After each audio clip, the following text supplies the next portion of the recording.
अपशकुनी.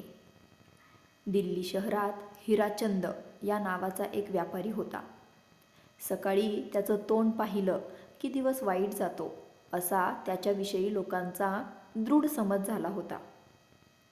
अकबर बादशहाच्या कानी ही गोष्ट जाताच त्यानं या गोष्टीची प्रचिती घेण्यासाठी एकदा त्याला सकाळी सकाळीच आपल्या वाड्यावर बोलावून घेतले.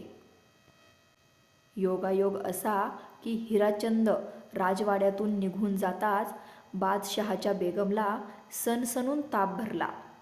स्वतः बादशहालाही अधूनमधून चक्कर येऊ लागल्यासारखं वाटून त्याचा तोल जाऊ लागला आणि त्यामुळं हकीमानं त्याला लंघन करण्याचा सल्ला दिला. दुपारपर्यंतचा काळ असा निघून गेला आणि ऊन ओसरतानाच राजस्थानातल्या एका राजाची बादशहानं जिंकून घेतलेला प्रदेश पुन्हा त्या राजानं जिंकून घेतल्याची वाईट बातमी एका जासुदानं येऊन बादशहाला दिली.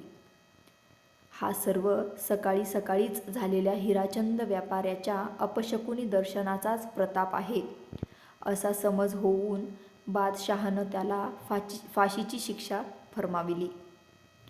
हिराचंदने बिरबलाची घेतली व आपले रक्षण करण्याची त्याच्याकडे याचना केली. बिरबलाने त्याला निश्चित राहायला सांगितले. दुसऱ्या दिवशी अगदी सकाळी वेषांतर करून रस्त्याच्या कडेला जाऊन बसला. नित्याप्रमाणे बादशहा त्या रस्त्याने फिरायला जाऊ लागला.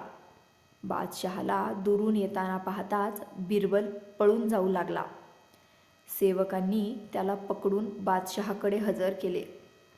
बादशहानं पळण्याचं कारण विचारताच बिरबल म्हणाला, खाविंद, काल सकाळी त्या हिराचंद व्यापाऱ्याचं दर्शन झाल्यामुळं आपला व आपल्या बेगम साहिबांचा नुसता दिवसच वाईट गेला, पण आपलं दर्शन सकाळी झाल्यामुळं त्या बिचाऱ्या हिराचंदावर मात्र फाशीवर जाण्याचा प्रसंग आला आहे.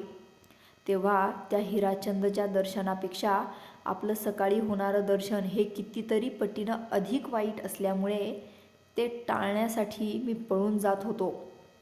बादशहाने बिरबलाचे हे शब्द ऐकून जसे त्याला ओळखले तशीच त्याने आपली चूकही ओळखली व हिराचंदला फर्मावलेली फाशीची शिक्षा रद्द केली. धन्यवाद.